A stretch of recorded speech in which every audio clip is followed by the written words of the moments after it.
Hey everyone! Tonight we're traveling to a land of serene mountains and magnificent palaces, a kingdom known for its refined poetry, its beautiful Celadon pottery, and its devotion to the subtle philosophies of Confucianism and Buddhism. But we are pulling back the silk screen to look at the world beyond the royal court. We are going into the mines, onto the salt flats, and into the ranks of the forgotten people whose lives were a testament to hardship and toil. Welcome to medieval Korea during the Goryeo and Joseon dynasties, where the social order was as rigid as the winter frost, and where for many life was a long, slow grind, a series of brutal jobs performed in the service of a king you would never see in a society that barely saw you at all. So before you get comfortable, take a moment to like the video and subscribe, but only if you genuinely enjoy what I do here. And let me know in the comments where you're tuning in from and what time it is for you.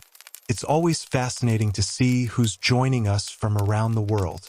Now dim the lights, let your mind wander, and allow the gentle rhythm of my voice to lull you towards sleep.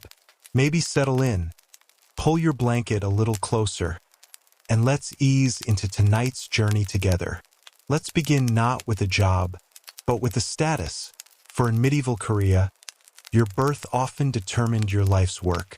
At the very bottom of the rigid social ladder were the chonmen, the base people, an outcast class who performed the jobs considered polluting or undesirable. And within this group, the lowest of the low were the baekjeong. Originally, they may have been a nomadic people, but by the Joseon dynasty, they had become a settled, hereditary class of butchers and tanners.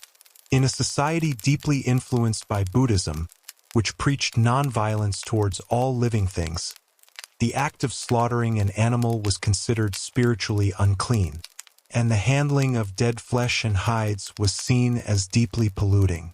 You, as a baekjeong, are born into this world of blood and ostracism. You live in a segregated village, a small, isolated hamlet outside the main town walls. The other classes of society, the aristocratic yangban, the middle-class farmers and artisans, the commoners, shun you. They will not eat with you. They will not marry into your family. They might even avert their eyes as you pass on the road. You are a necessary part of their society. They desire the meat you butcher and the leather you tan, but they despise you for the work you do. Your life is a paradox of being both essential and reviled. Your workday is one of unrelenting, physical, and spiritually dirty labor. As a butcher, you rise before dawn and go to the slaughterhouse, a place on the edge of your village that smells perpetually of iron and fear. You kill the oxen and pigs that the farmers have brought to you, your hands and clothes constantly stained with blood. It is hard, heavy work, requiring immense strength to handle the large animals and sharp tools. As a tanner, your job is even more foul. You take the raw hides of the slaughtered animals and begin the long, smelly process of turning them into leather. You scrape the remaining flesh and fat from the hide with a sharp blade. Then, you must treat the hide to remove the hair and soften it. The most common method is to soak it in a vile, caustic solution. And what is this solution made of? Often, it is a mixture of stale urine, which you must collect in large vats, and sometimes even animal dung. You spend your days with your hands plunged into this foul, ammonia-rich liquid, the stench clinging to your skin and your clothes, a permanent perfume of your lowly status. The leather you produce is vital for armor, for shoes, for saddles, but the process of making it renders you unclean in the eyes of the world. Now, let's move up the social ladder, but not necessarily to a less brutal job. Let's consider the life of a salt maker, a yeomgun. Salt was a vital commodity in medieval Korea. It was essential for preserving food, particularly the kimchi and the salted fish that formed the backbone of the Korean diet. The state held a strict monopoly on salt production, and the work was a form of grueling labor tax. You are a peasant living in a coastal village, and for several months a year, you are conscripted for this backbreaking work. You work on the vast coastal salt flats, the Yomjin. Your day is governed by the sun and the tides. You build low, rectangular dikes of earth to create large, shallow evaporation pans. At high tide, you open a sluice gate and allow the seawater to flood the pans. Then, you close the gate and let the hot summer sun do its work. Over several days, the water slowly evaporates, leaving behind a thick, salty brine. Then comes the real labor. You must move this brine to a second set of pans, the crystallizing pans. You do this with a long-handled wooden bucket, a repetitive, muscle-straining motion that you perform all day under the blazing sun. The glare from the water and the salt crystals is blinding. Your skin is constantly caked in a layer of salt, which cracks and stings. In the crystallizing pans, the final evaporation takes place, leaving behind a thick crust of raw, gray sea salt. You then use a wooden rake to scrape up the salt into large piles. It is heavy, abrasive work. The salt gets into every small cut on your hands and feet, a constant burning pain. At the end of the day, your body aches, your skin is raw, and your eyes burn from the glare. You have produced a vital resource for the kingdom, but your own reward is little more than a meager ration and the knowledge that you must do it all again tomorrow. Perhaps an even more physically demanding job was that of the miner, the Gwangbu. Korea is a mountainous land, rich in minerals like iron, silver, and gold. This wealth was essential for the state, used to mint coins, create weapons, and craft the beautiful objects that adorned the palaces and temples. But this wealth was dug from the earth at a terrible cost. As a miner, you are often a conscripted peasant or a convict, sentenced to a life of hard labor in the dark, dangerous bowels of a mountain. Your work is to descend into a narrow, poorly ventilated shaft. The air is thick with rock dust, and the only light comes from the faint, flickering flame of a small oil lamp. You work in cramped, contorted positions, using a simple iron pick and a hammer to chip away at the rock face. It is deafeningly loud, brutally hard, and incredibly dangerous. The tunnels are supported by flimsy wooden beams, and cave-ins are a constant, terrifying threat. One moment you are working, the next you are buried alive under tons of rock. The dust you breathe every day slowly fills your lungs, leading to silicosis, a deadly disease for which there is no cure. You watch your friends and fellow miners grow weaker, their coughs becoming racking and bloody, until they can no longer work and are left to die. If you are in a gold mine, you face another danger, mercury. The gold was often extracted from the ore using a process of amalgamation with mercury. You would heat the amalgam to burn off the mercury, leaving the gold behind. But the toxic mercury fumes you inhaled would lead to a slow, agonizing death, causing tremors, madness, and the loss of your teeth. You are digging the wealth of the kingdom out of the mountain, but you are also digging your own grave. And what of the women? While men performed the heavy labor of mining and salt-making, women had their own set of grueling, essential tasks. The most ubiquitous of these was the creation of textiles.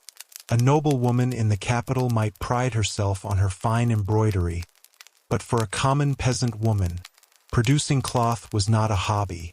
It was a matter of survival. You are responsible for clothing your entire family, from start to finish. You begin with the raw materials. If you are a commoner, this is likely hemp.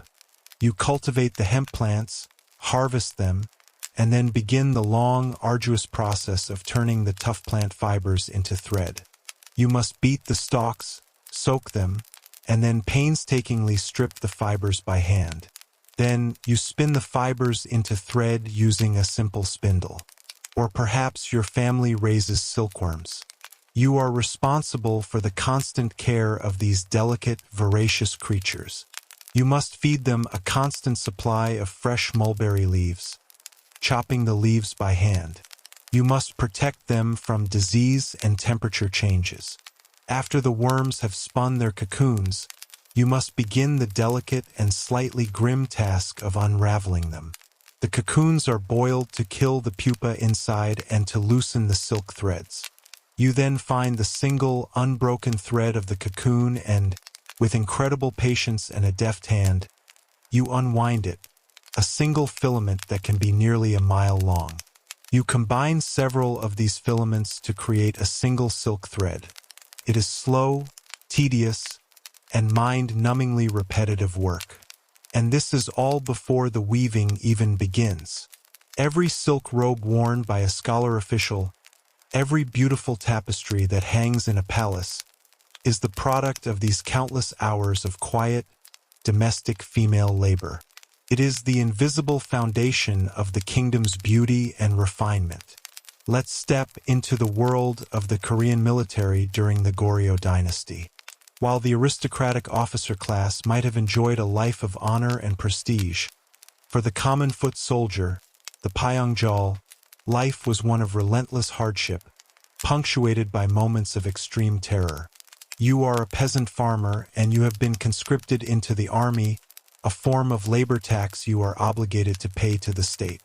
Your training is brutal and focuses on discipline and formation.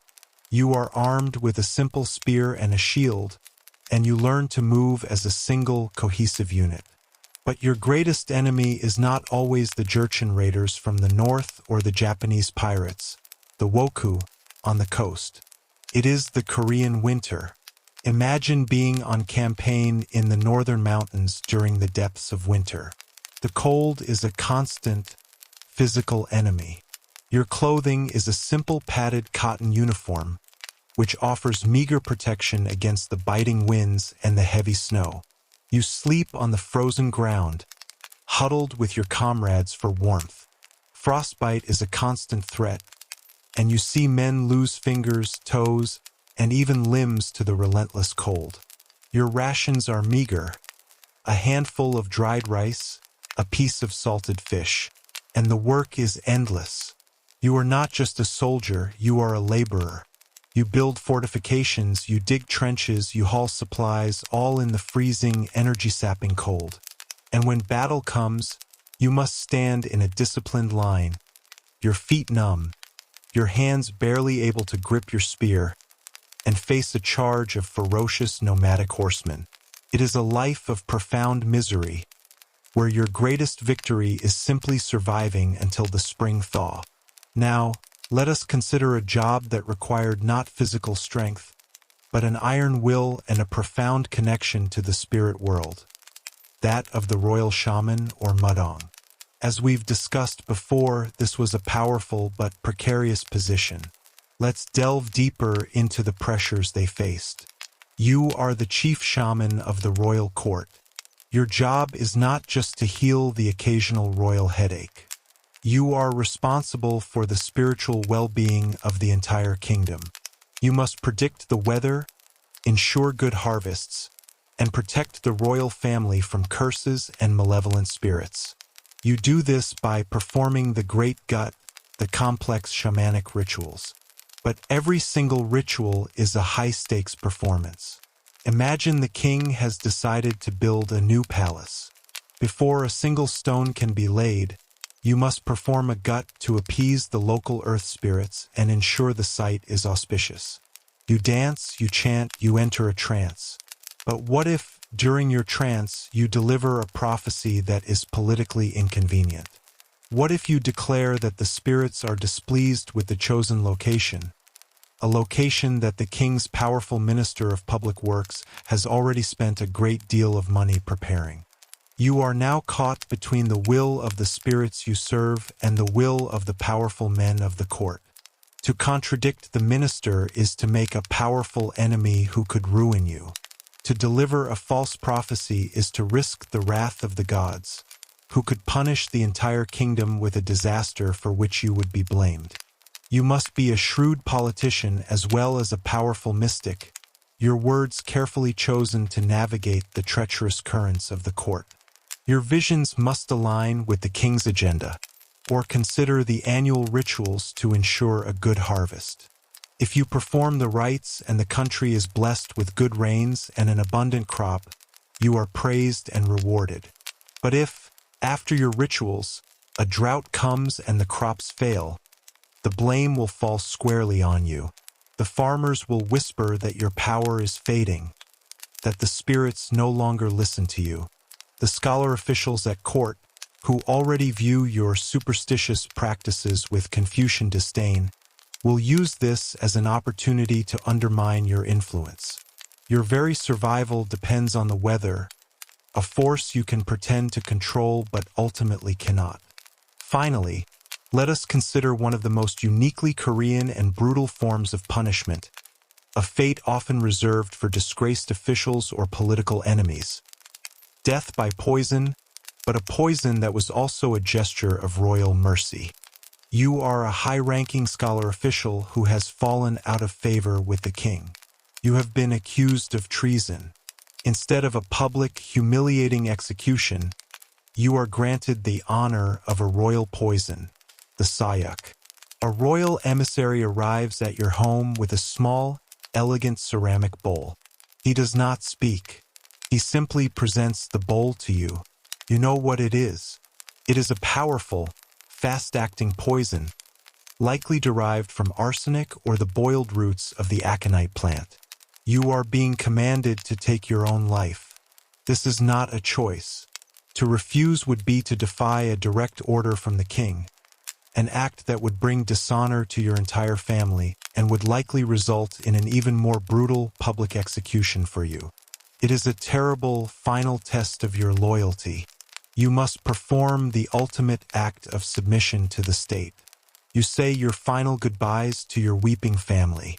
You put on your finest silk robes, and then, with a steady hand, you drink the poison.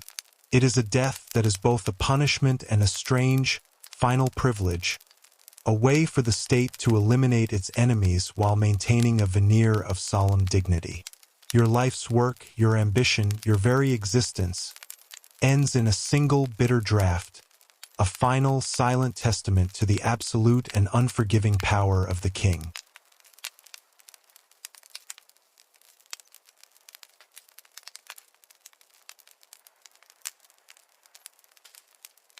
Imagine the year is 1850.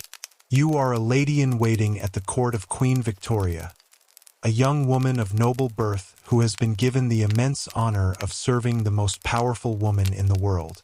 Your life is one of seemingly effortless grace, of glittering balls, of whispered conversations in gilded rooms, and of proximity to the very heart of the British Empire. But beneath the serene, polished surface of court life lies a hidden reality, a daily battle of immense complexity and physical endurance. This battle is not fought with swords or cannons. It is fought with whalebone, with steel, with a mountain of starched linen, and with a series of intricate knots and laces that bind you into the very specific shape that your society demands. Welcome to the world of the Victorian courtier, where your clothing was not just attire. It was a fortress, a prison, and a declaration of your status, and simply getting dressed in the morning was a multi-hour ordeal requiring the assistance of at least one other person. Your day does not begin with a gentle stretch, but with a summons. Your lady's maid, a woman whose entire career depends on her ability to navigate the complex architecture of your wardrobe, enters your chilly bedroom. The first and most fundamental layer of your clothing is the chemise, a simple, loose-fitting linen or cotton gown that serves as a barrier between your skin and the more complex, and less frequently washed, garments to come. It is your only true piece of comfortable underwear. But comfort is not the goal. The goal is to achieve a very specific and highly unnatural silhouette, and that requires engineering. The next layer is the instrument of this transformation, the corset. This is not the soft, flexible garment of a later age. This is a formidable piece of architecture, a cage of steel boning and heavy, stiffened fabric designed to reshape your very torso. You stand, your arms raised, as your maid begins the arduous process of lacing you in. She places the corset around your waist and begins to pull the long laces at the back. Her foot is often braced against the base of your spine for leverage. She pulls and she pulls, cinching your waist to an impossibly small circumference, pushing your bust upwards, and redistributing your internal organs in a way that modern medicine would find horrifying. You cannot breathe deeply. You can only take short, shallow sips of air. The pressure is immense. It is a feeling of being constantly, unyieldingly hugged by a particularly unforgiving machine. This is the foundation upon which your entire day will be built. You are now a woman in a cage of your own making, or rather, your society's making. But the shaping is not yet complete. Over the corset, you wear a corset cover to smooth the lines. And then comes the next great piece of engineering, the crinoline. In the mid-19th century, the ideal female shape was a great, bell-like dome. In earlier years, this was achieved with multiple layers of heavy, starched petticoats, a hot and cumbersome solution. But now you are living in an age of industrial innovation. Your crinoline is a marvel of modern technology, a cage made of a series of flexible steel hoops, increasing in size from the waist to the floor, all held together with cloth tapes. It is surprisingly lightweight, but it is also massive and unwieldy. It creates a great, swaying bell around your lower body, 6 or 7 feet in diameter. It is your personal space, made physical and non-negotiable. Now come the layers of fabric. Over the crinoline cage, you wear several petticoats. The first might be a simple cotton one, followed by 1 or 2 more made of starched linen or flannel, to hide the ridges of the steel hoops and to add even more volume. These petticoats are heavy, and their weight rests on your tightly cinched waist, adding to the discomfort of the corset. Then comes the dress itself. It is a magnificent creation, but it is also a trap. It consists of 2 separate pieces, a bodice and a skirt. The bodice is incredibly tight, tailored to fit perfectly over your corseted torso. It is often boned itself, adding another layer of rigid confinement. It is closed with a long series of tiny, hard-to-fasten hooks and eyes up the back, a task you could never perform yourself. Your arms are constricted by tight sleeves, your movement limited.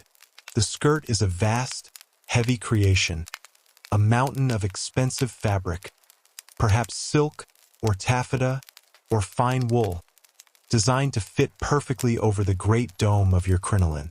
It is decorated with ruffles, with lace, with ribbons, with intricate beadwork. It is a walking declaration of your family's wealth and your own fashionable status. Putting it on is a 2-person job, your maid carefully lowering the great bell of the skirt over the crinoline cage. You are now fully encased, a beautiful, fashionable, and almost completely immobile work of art. You cannot bend at the waist. You cannot run. You cannot even sit down properly, but must instead perch delicately on the edge of a chair, your great cage of a skirt arranged carefully around you. But you are not yet done. There are the stockings held up by garters. There are the small, delicate leather shoes. And then there are the accessories. You must wear gloves. A respectable lady never shows her bare hands in public. You have gloves for every occasion. Simple cotton ones for the morning, fine kid leather ones for the afternoon, and long, elegant silk ones for an evening ball. And then there is the bonnet. You never go outside without a bonnet, its ribbons tied neatly under your chin. Getting dressed has taken over an hour, and you have not done it yourself. You have been assembled, piece by piece, by your lady's maid. Now you must face the day. Your duties as a lady-in-waiting are not strenuous, but they must be performed with an air of effortless grace that is a complete contradiction to the physical reality of your clothing. You attend to the queen. You read to her, you write letters for her, you accompany her on walks in the garden. Every movement is a careful negotiation with your clothing. You learn to navigate doorways sideways, to avoid knocking over small tables with your massive skirt. You learn to breathe in a way that does not strain the seams of your corset. You are constantly aware of your own physical confinement. A simple act like eating becomes a challenge. At the formal court luncheons, you must sit perfectly upright, unable to bend forward to reach your food. And you cannot eat much. Your corseted stomach has no room for a large meal. You take small, delicate bites, a performance of aristocratic daintiness that is, in reality, a physical necessity. The constant pressure of the corset also leads to a host of health problems. Indigestion is a common complaint. Fainting spells, or the vapors, are a regular occurrence at court, as women, unable to breathe properly in crowded, stuffy rooms, simply pass out. A lady-in-waiting always has a small vial of smelling salts tucked away, ready to revive a swooning companion. Over the long term, the corset can do serious damage, deforming the ribs and displacing the internal organs. But these are the prices you pay for beauty and status. To appear without a properly laced corset would be a social scandal, a sign that you had let yourself go. It would be the 19th century equivalent of showing up to a formal event in your pajamas. Your clothing is also a powerful symbol of your social class. The sheer amount of fabric in your skirt, the number of petticoats you wear, the quality of your silk, all of these things are a conspicuous display of your family's wealth. Your clothing announces to the world that you are a woman who does not have to perform manual labor. Your restrictive garments make it physically impossible. This is the great irony of your existence. You are a member of the leisured class, but you endure a daily physical ordeal that is, in its own way, as demanding as the labor of any factory worker or farmhand. Your life is a performance of elegance, a performance made possible by a hidden architecture of steel, whalebone, and immense physical discomfort. The court of Queen Victoria is a world of incredible formality, a place where every interaction is governed by a strict and often bewildering code of etiquette. Your clothing is an essential part of this code. The type of dress you wear, its color, and its level of ornamentation all depend on the time of day and the specific occasion. For a simple morning at court, you might wear a relatively plain dress of dark silk or fine wool. But for a formal presentation at court or a state ball, the requirements are far more elaborate. The court dress is a specific, mandated uniform of incredible extravagance. It includes a massive skirt, often with a long train, and requires you to wear a headdress of ostrich feathers and fine lace. It is a costume designed to transform you into a symbol of imperial splendor, and it is almost impossible to move in. Imagine navigating a crowded ballroom at Buckingham Palace. The room is a sea of other women, all encased in similarly massive crinoline cages. Simply walking across the room without causing a multi-person pileup is a major achievement. You learn to move with a strange, gliding motion, your feet invisible beneath the great bell of your skirt. You cannot see the floor directly in front of you, so you must have a mental map of the room, remembering the location of small tables and misplaced chairs. Dancing is a particularly hazardous affair. A formal waltz becomes a complex logistical problem, a negotiation of two great, swaying skirts trying to occupy the same space at the same time. A clumsy partner could easily step on the hem of your dress, causing a tear or, even more horrifyingly, a stumble. And then there is the weather. The palaces, while grand, are notoriously drafty and cold in the winter. Your many layers of clothing, while seeming cumbersome, are a necessary form of insulation. You are grateful for your flannel petticoats and your woolen shawl. But in the summer, the situation is reversed. A crowded ballroom, lit by hundreds of gas lamps and filled with hundreds of bodies, can become unbearably hot. The air is thick and stagnant, and you are wearing a corset that restricts your breathing and multiple layers of heavy fabric that trap your body heat. You fan yourself furiously with a small, elegant fan, but it does little good. The feeling of sweat trickling down your back beneath the unyielding grip of your corset is a private misery you must endure with a serene, polite smile on your face. Let's consider the intimate, physical reality of your life. How do you perform the most basic human functions in such a restrictive apparatus?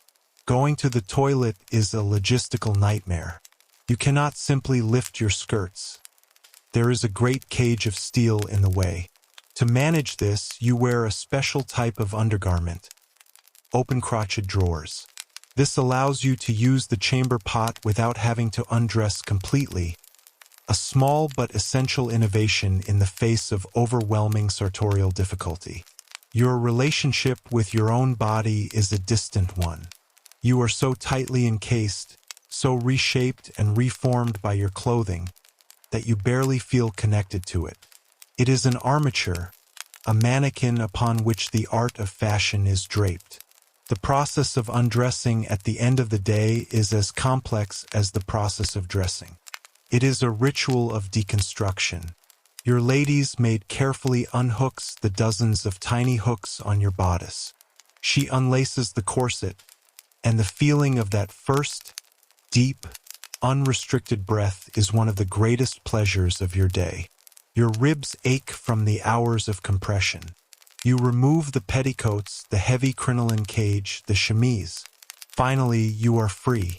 You put on a simple, loose-fitting nightgown. Your body, released from its prison, feels strangely light and undefined. You might examine the red welts and indentations left on your skin by the corset, the battle scars of a day spent in the service of fashion and the queen. This world of restrictive clothing was not just a matter of fashion.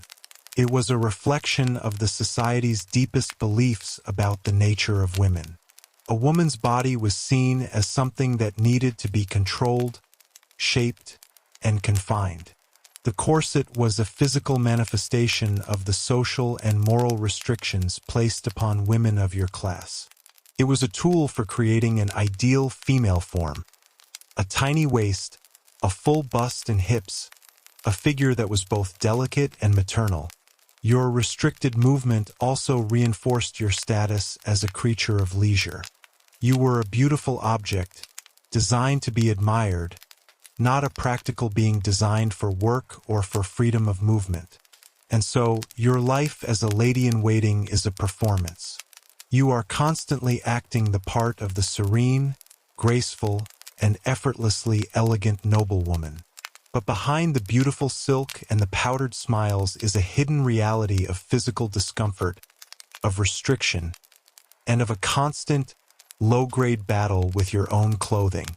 You have mastered the art of appearing at ease while being unable to breathe properly. You have learned to glide gracefully while being unable to see your own feet. You have learned to endure the heat, the cold, and the constant pressure of your whalebone cage with a placid, uncomplaining expression. You are a living work of art, a beautiful, gilded bird in a magnificent, uncomfortable cage. The year is 1061 AD. The city is Kaifeng, the magnificent, bustling capital of the Song dynasty. You are a young scholar named Su Shi, though the world will one day know you as one of the greatest poets, calligraphers, and statesmen in all of Chinese history. But today, you are none of those things. Today, you are simply a terrified young man, sitting on a hard wooden stool in a small, isolated cubicle. The air in the great examination hall is thick with the scent of ink, of nervous sweat, and of the silent, crushing weight of 1,000 years of literary tradition. You are about to take the final and most important test of your life, the palace examination, the highest level of the imperial civil service exams. Your entire future, the honor of your family, and your place in the world all depend on your performance over the next few days. The pressure is immense, a physical weight on your shoulders, and your meticulously prepared concentration is about to be shattered by the most unexpected and absurd of intruders, a goose. Let's understand what this examination represents. The imperial examination system is the very bedrock of the Song dynasty's government. It is a revolutionary idea, a system designed to select the most intelligent and learned men in the empire for government service, regardless of their family background. It is, in theory, a perfect meritocracy. For a young man like you, from a respectable but not top-tier aristocratic family, it is the only path to real power and influence. You have spent your entire life preparing for this moment. Your education did not involve science or mathematics as we know them. It was a deep, all-consuming immersion in the Confucian classics. From the time you were a small boy, you have been memorizing the great works, the 4 books and the 5 classics. You have not just read them. You have absorbed them, committing hundreds of thousands of characters to memory. Your mind is a library of ancient poetry, of historical precedents, of philosophical arguments. The examination process is a grueling, multi-stage ordeal designed to weed out all but the most brilliant and determined candidates. You have already passed the local and provincial exams, a feat in itself that has elevated you to the status of a local celebrity. But this, the palace examination, held in the capital and theoretically overseen by the emperor himself, is the final and most prestigious hurdle. The odds are astronomically against you. Out of the hundreds of thousands of men who started this process, only a few hundred have made it this far. And only a handful of you will achieve the highest rank of Jinshi, Advanced Scholar, a title that will guarantee you a high-ranking position in the imperial bureaucracy. You are led into the great examination hall. It is a vast, intimidating space. It is not a single room, but a labyrinth of tiny, individual examination cells. Each cell is just large enough for a small stool and 2 wooden planks, which serve as your desk and your bed. Once you enter your cell, you are, for all intents and purposes, a prisoner. The gates are locked. Guards patrol the corridors to prevent any communication between the candidates. You are given a small supply of food and water, a pot to relieve yourself in, and a stack of blank paper. You will not leave the cell for 3 days and 2 nights. You are completely isolated, alone with your own knowledge and your own fear. The exam begins. The questions are brought to you, printed on fine paper. They are not simple questions with easy answers. They are profound and complex essays on matters of history, philosophy, and governance, all requiring you to draw upon your encyclopedic knowledge of the Confucian classics. A typical question might be, using the example of the Duke of Zhou, discuss the principles of benevolent governance and their application to the current crisis of border defense. To answer this, you must not only know the historical details of the Duke of Zhou's life, but you must also be able to synthesize complex philosophical arguments, write in a beautiful and elegant calligraphic hand, and compose your answer in a highly structured and poetic literary style. It is a test of everything: your memory, your intellect, your writing skill, and your moral character. You take your brush, a fine instrument of wolf or rabbit hair. You grind your ink stick on a stone, mixing the black powder with water to create the perfect consistency of ink. Your mind is a flurry of activity. You begin to compose the essay in your head, structuring your arguments, selecting the perfect classical allusions, the most elegant turns of phrase.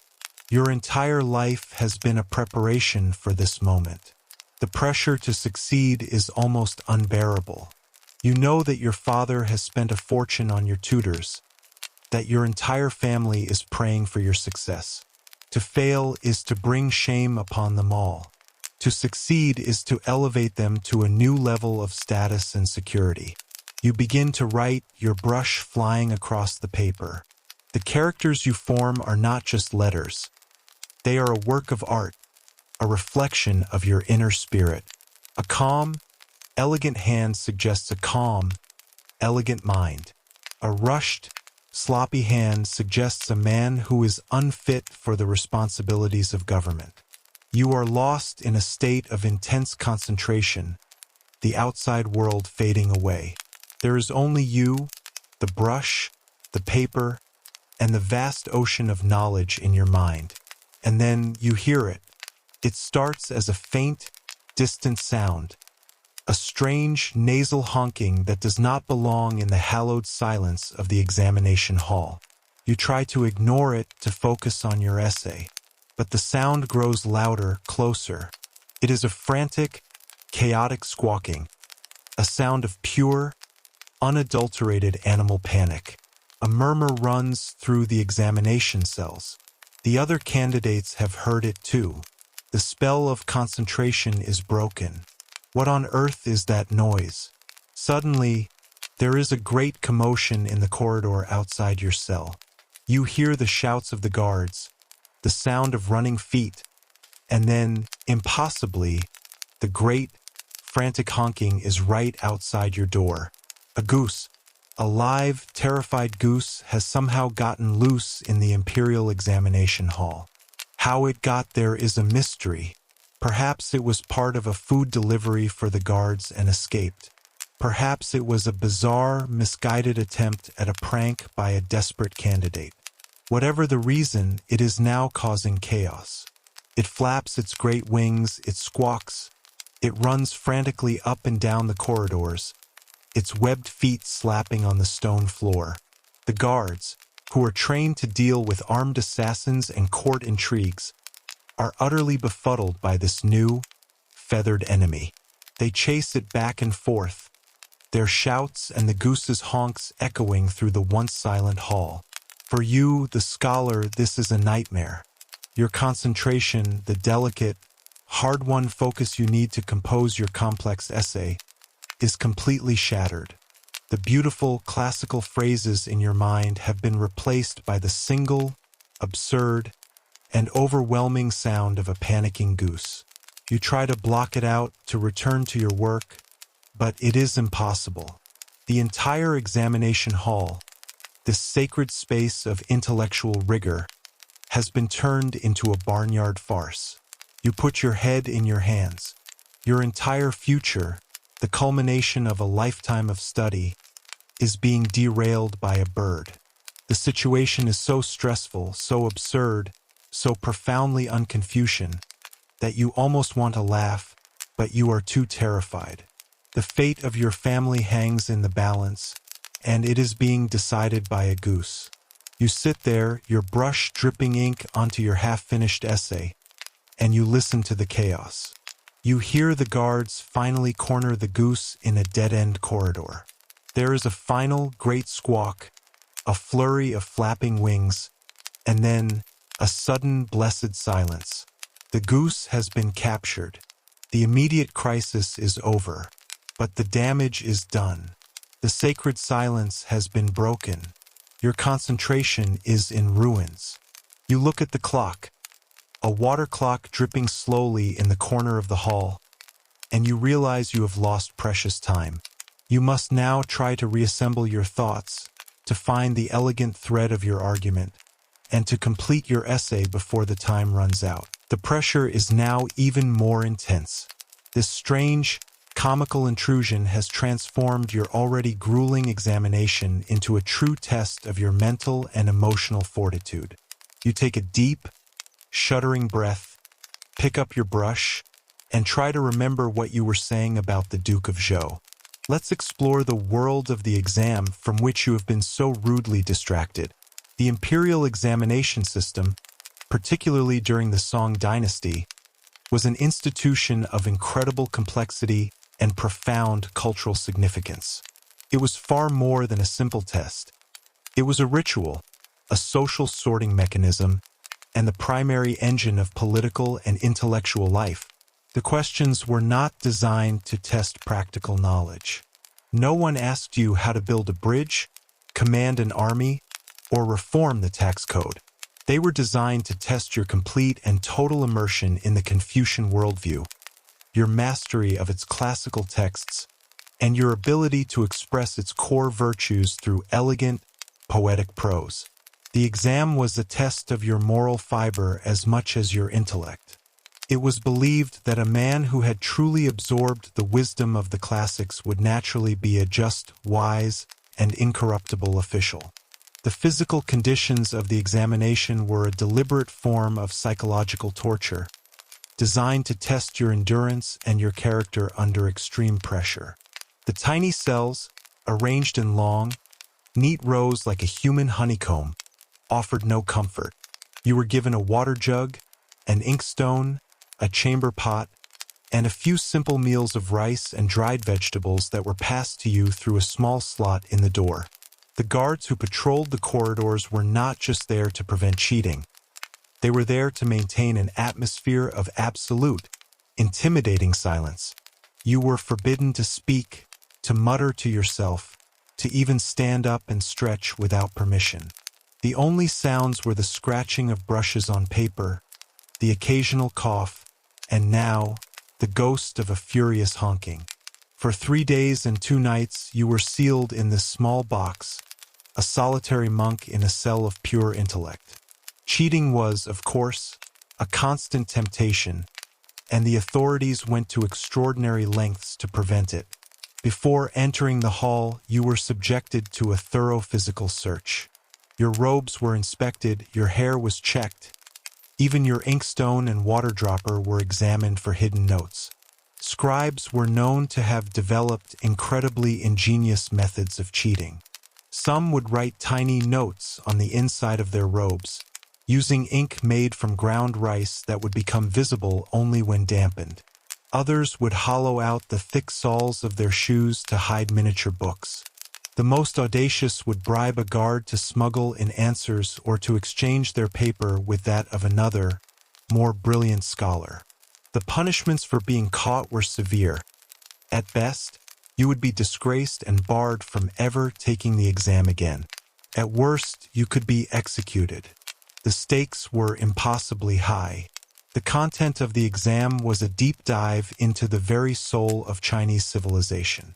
You were expected to write not just one, but several long essays, often in different, highly structured literary forms. You might have to compose a poem in the regulated verse style, a form with strict rules about tone, meter, and parallelism. You might have to write a policy discussion, an essay proposing a solution to a current problem of the empire, but framing it entirely through historical precedent and classical allusion. You could not simply say, "We should build better flood defenses on the Yellow River."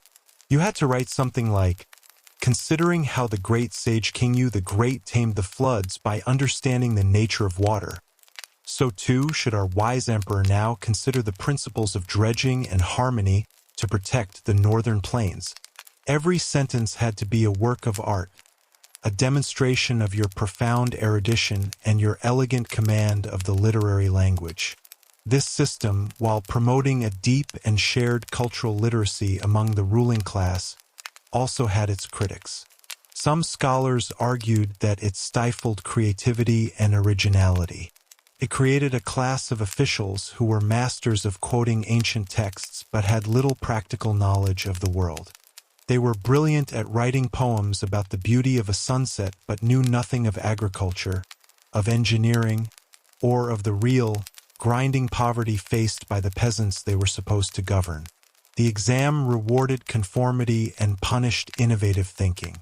To challenge the interpretation of a classic text, to offer a truly new idea, was a dangerous gamble that could see your essay dismissed as heretical or arrogant.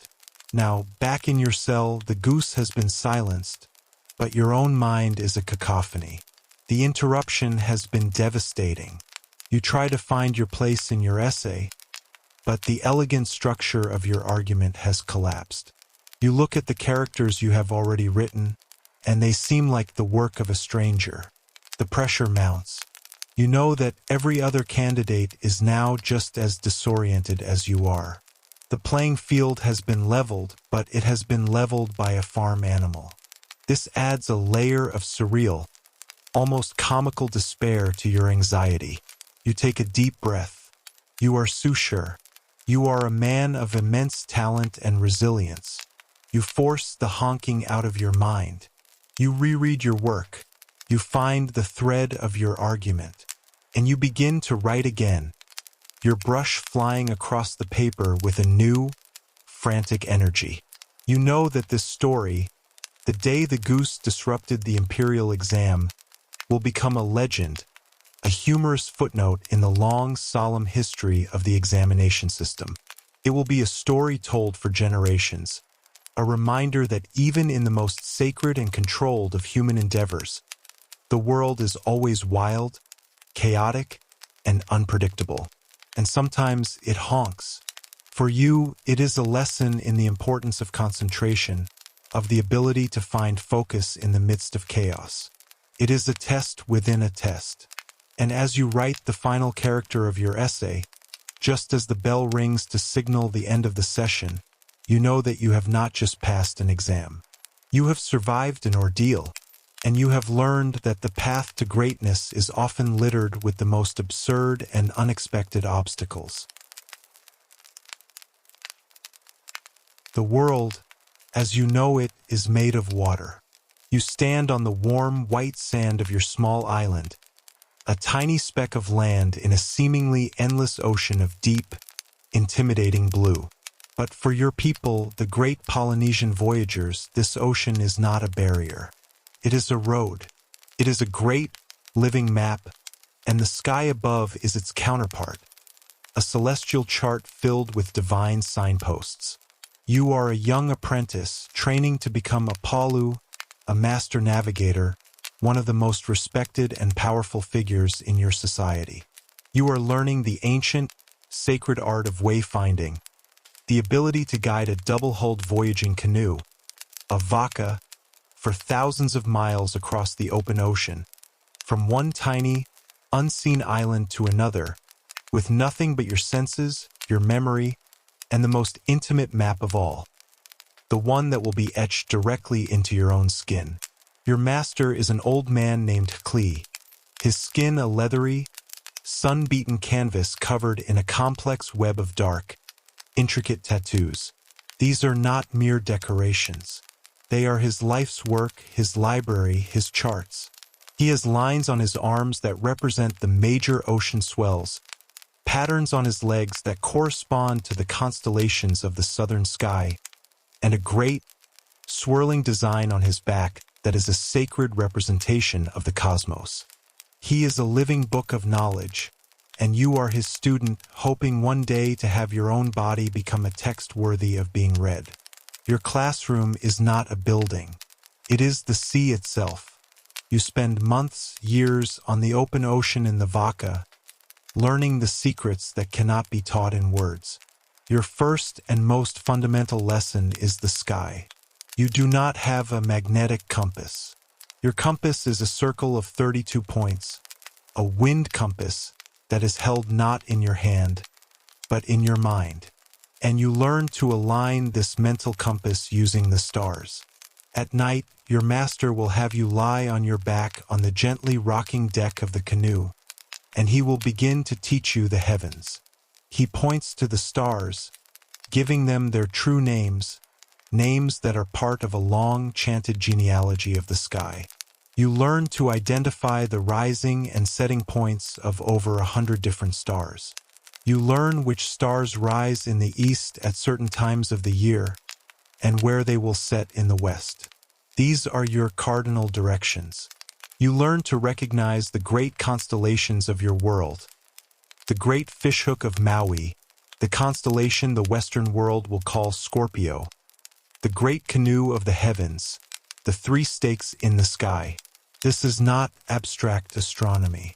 It is practical, life-saving knowledge. If you want to sail east, you keep the rising point of a specific star directly off the prow of your canoe. As that star rises too high in the sky to be a reliable guide, you switch to the next star that rises in the same position. Your journey is a process of stitching together a course from a series of stellar waypoints. Your master will drill you relentlessly, night after night. He will wake you from a deep sleep, point to a single faint star, and demand its name, its path, and the islands it leads to. A mistake is not just a wrong answer. In a real voyage, a mistake could mean missing your destination and being lost forever in the vast, empty expanse of the sea. But the stars are only visible on a clear night. What do you do when the sky is covered in clouds? You learn to read the other great text of your world, the ocean. Your master teaches you to feel the waves not as a chaotic mess, but as a complex tapestry of information. You learn to lie on the bottom of the canoe, to feel the movement of the vessel in your very bones. You learn to identify the primary ocean swell, a deep, powerful, and consistent pattern of waves generated by the great trade winds thousands of miles away. This swell is your compass during the day, a constant, reliable direction. Then you learn to feel the other, subtler patterns. You learn to detect the rebound swell, the waves that have bounced off a distant, unseen island and are now traveling back out to sea. By feeling the angle at which this rebound swell interferes with the primary swell, a master navigator can detect the presence of an island long before it is visible. You learn to read the clouds. A stationary, greenish-tinged cloud on the horizon might be a reflection of a shallow, green lagoon, a sign of a nearby atoll. You learn to watch the birds. A frigate bird or a tern, will fly out to sea to fish during the day, but it must return to land at night. By following their flight path at dusk, you can find their island home. Every element of the natural world is a sign, a piece of language, for those who know how to read it. You are not just a sailor. You are becoming a living, breathing sensory instrument. Your entire body a tool for interpreting the subtle messages of the sea and the sky. After years of this intense, practical education, when your master deems you ready, it is time for the knowledge to be made permanent. It is time for your first tattoo. This is a sacred and deeply painful rite of passage. The tattoo artist, the Tafuga Tatata, is a master craftsman, a man of immense skill and spiritual power. His tools are not electric needles. They are a set of small, sharp combs made of turtle shell or sharpened boar's tusk, lashed to a wooden handle. His ink is a deep, rich black, made from the soot of burning candlenut, the kukui. The process is a ritual. You lie on a mat, your family and friends gathered around to support you, to chant and sing to give you strength. The Tafuga dips the sharp comb into the ink, places it against your skin, and then with a second wooden stick, he begins to tap, a steady, rhythmic, and agonizing beat. Top, top, top. With each tap, the sharp teeth pierce your skin, depositing the ink into the dermis. The pain is immense, a burning, stinging fire that you must endure without crying out. To show pain is to show weakness, to prove yourself unworthy of the sacred knowledge you are receiving. Your first tattoo is a simple one, placed on your forearm. It is a series of lines and dots that represent your first and most important star compass. It shows the rising points of the key stars that you use to find your home island from the surrounding sea. It is not a map that you can simply look at. It is a mnemonic device, a physical reminder of the knowledge that is already in your head. When you are lost at sea, in the dark, in a storm, you can run your fingers over the raised, scarred lines of your own skin and remember. You can feel the pattern, and in your mind's eye, you will see the sky, you will see the star rising in its proper place, and you will know the way home. This tattoo is your first line of text in the great book of your own body. It is a mark of your new status. You are no longer just a student. You are beginning your journey to becoming a Palu, a living chart of the heavens. As you progress in your training, your body becomes a more complex and detailed chart. After years of sailing with your master, after proving that you have internalized the knowledge, you are ready for the next level of tattooing. The tafuga is summoned again. This time, the patterns are more intricate.